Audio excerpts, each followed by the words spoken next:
Yeah, you got to have what I call remote control mentors. Absolutely. Those are people you connect with who you are not connected to. Yes, sir. So pre-scandal, let me say this, pre-scandal, my remote control mentor was Diddy. Because watch the pattern that many people miss. Every time he changes his name, he introduces a new brand. Yep. Right? Yep. Yeah. So I was on a 4-year cycle. Yep. Because those of us who are the kids of hip hop, notice what the cycle is. Yep. Is I move from Bad Boy to Sean John Close. Yeah. Yeah. I go from Sean John Close to Ciroc. Yep. I go from Ciroc into Revolt. Yep. It was a reintroduction. Yes. You understand? Yes. The reintroduction. So the last iteration of it, he didn't live up to his name. No. He called it love when it was really lust. Yeah. So you got to see, what do you do from those mentors to change your place in relevance? Nobody's going to give the man credit because we forget people when they're going through their valley experiences that this is somebody who was relevant for 30 years. 30.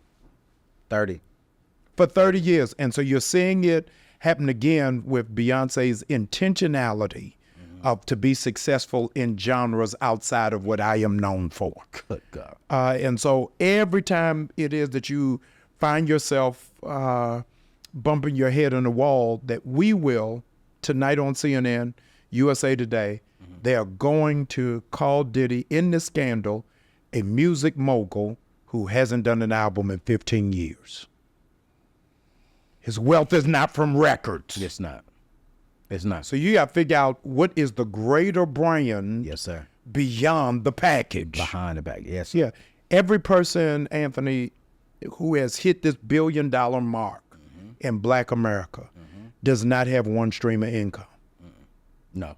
And their stream of income is outside of their area of expertise. Absolutely. Nobody in the world, my children, myself, the people who are doing production in this room, know Kanye for music. Yep. He is a billionaire from tennis shoes. Yes, sir.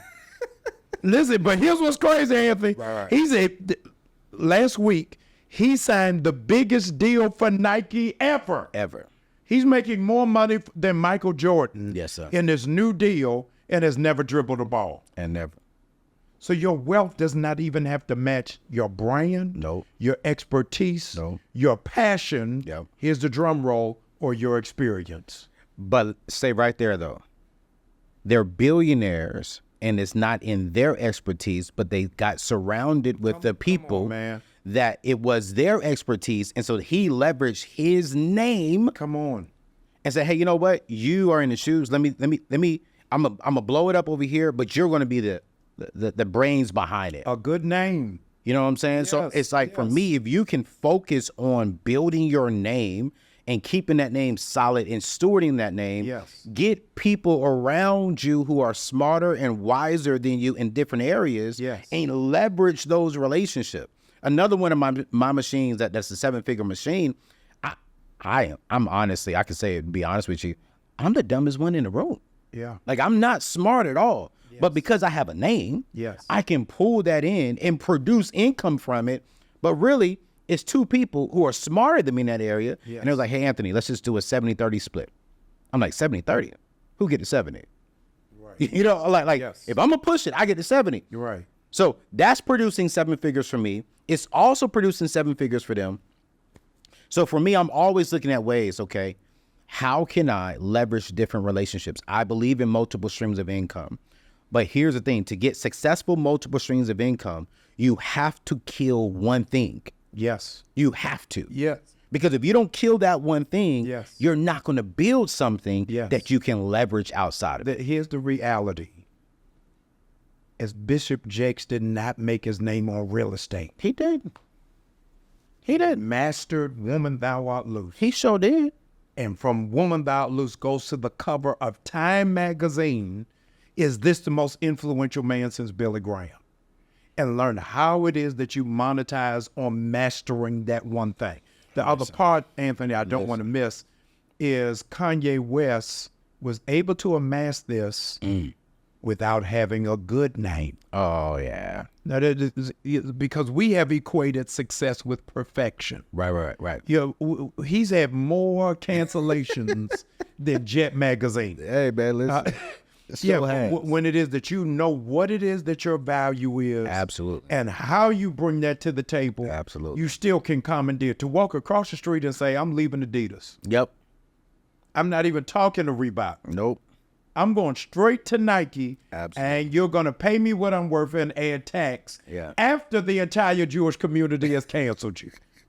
That's bravado at a whole nother place. I'm telling you that at the end of the day, they're going to have to put Kanye West at Wharton School of Business to say, who did it? But you know what, though? People can't argue success. Yeah. They just can't. Yeah. And if he touches it, it's going to be successful.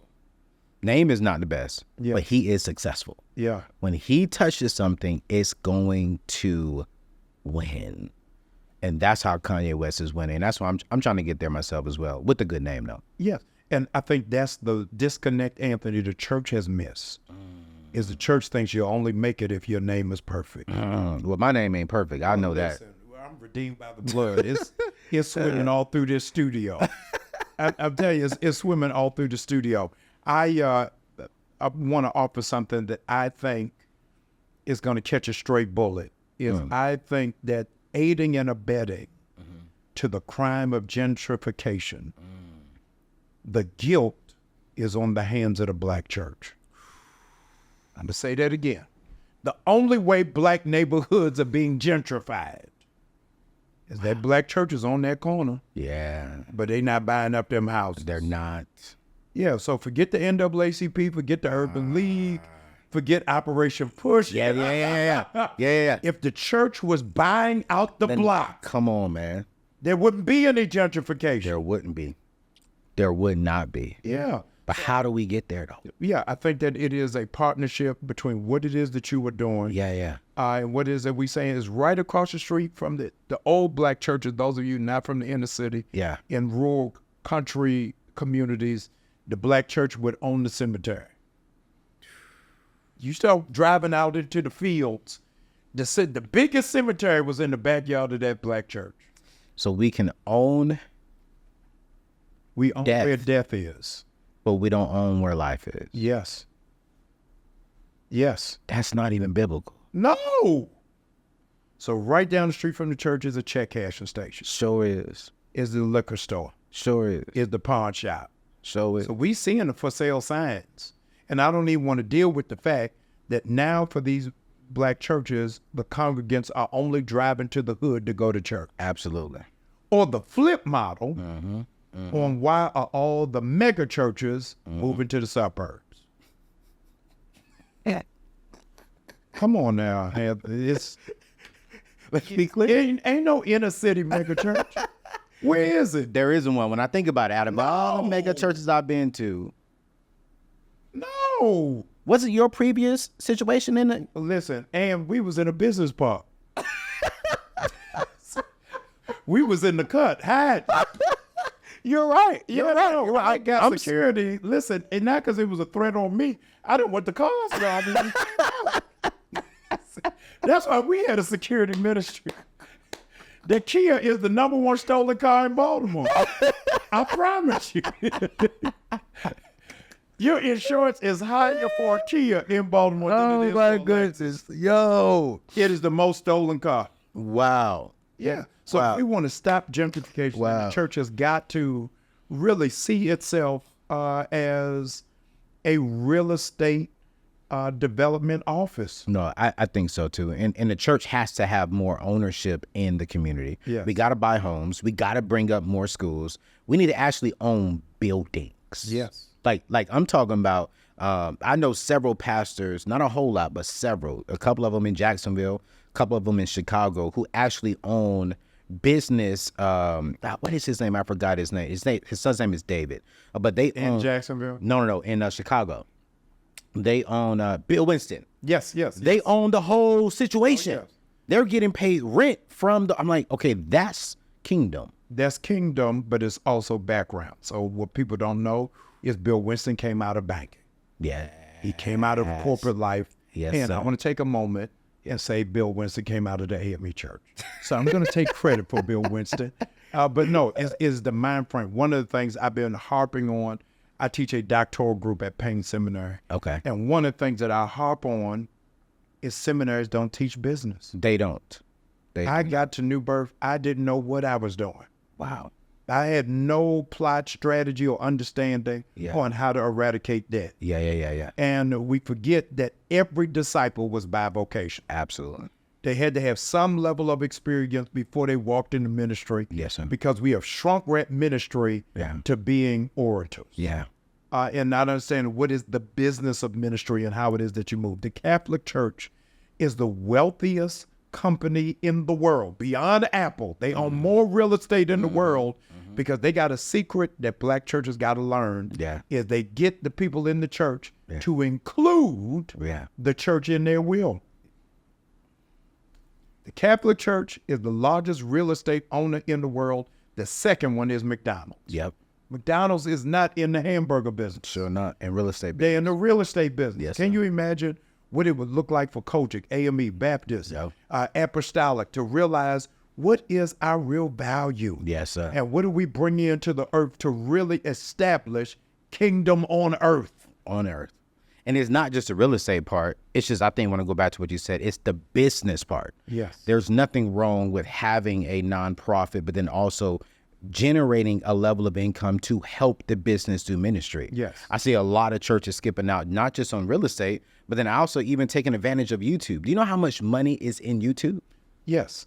As a consequence, please subscribe and follow right now, Jamal Bryant. Let's be clear on YouTube, as you were saying. You know, but I'm just saying, for you, for a church, if they reached out to someone like myself and said, hey, come spend 2 days with me, I could teach them how to turn their YouTube business into a 7-figure machine for the church. Well, tell me the 2 days you got, Anthony. No, I'm I so need serious. 2 days. I'm dead serious. Because I think about what, not only will you grow your ministry as far as in touching more lives, now you're generating income to continue touching more lives. I need 2 days, Anthony. We only see the YouTube, we only see social media, we only see certain things as, is it ministry? But I'm like, wait a minute, you could do way more if you understood the concept of business. Wow. And so that's one thing that I'm really, really hoping that churches get is like, hey, not only are we missing out on the business side of things, we're also missing out on educating our families. Because I laughed when you said the Catholic Church are teaching their people how to put, themselves inside the will. My church is inside my estate plan. If I pass, when that happens, you need my church membership. I need you to have membership now. Hey, man, listen, I'm loyal. I'm loyal to the Union Church, man. That's my church. It's all right. But it's like when I pass, I want the kingdom here on earth to be blessed as I'm going to the kingdom in heaven. And so I didn't have to be told or asked because I'm already healthy at home. And so my mom and dad was like, well, why are you giving it to the church? And I said, well, how come you're not? Wow. Like, why are you not? You're tithing. Yes. And so there's like, well, we should decide. No. My estate plan will say the very first check before it goes to my mom, my dad, my wife, if I have one at that time, any kids, nephews, anyone else, it goes to the church. 10% of all of my stuff goes cash to the church. You tithing in death. In death. I can't even get Negroes to tithe in life. But here's the thing that I've learned though. My money blew up when I understood whose it was in the first place. Man, listen. So I'm not giving away my money. It's his. Are you free on Sunday at 9:30? No, I'm serious. So it's like, I'm like, okay, God, you're taking me home. It's still my money. I just now, in my estate plan, I have to steward it well. 10% goes straight to the church.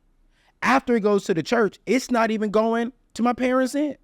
The next portion would take care of my staff and my team that God called me to steward. Wow. So it's like, if I pass, I want to make sure that, hey, they can transition well if something was to happen. Yeah. So they're all going to get 3 months paid, everything taken care of. Wow. To get things situated. After the church is taken care of, after that's taken care of, my family is next. Of course, my wife is first and foremost if we have it. Yes. But in this season of my life, being a single man, church first, staff next, then after that, family will get it.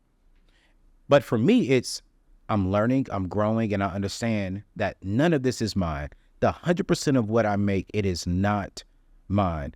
10% goes back to God. The other 90% is still not mine. I'm just called to steward it well. And so if the church understood, hey, this building is not ours, God is calling us to steward it, how do we, one, get real estate? How do we, two, make more money so we can do more ministry? And three, we can be more of a blessing to the people, period. On the 20th anniversary of the album release of Biggie Smalls' Life After Death, thank you so very much.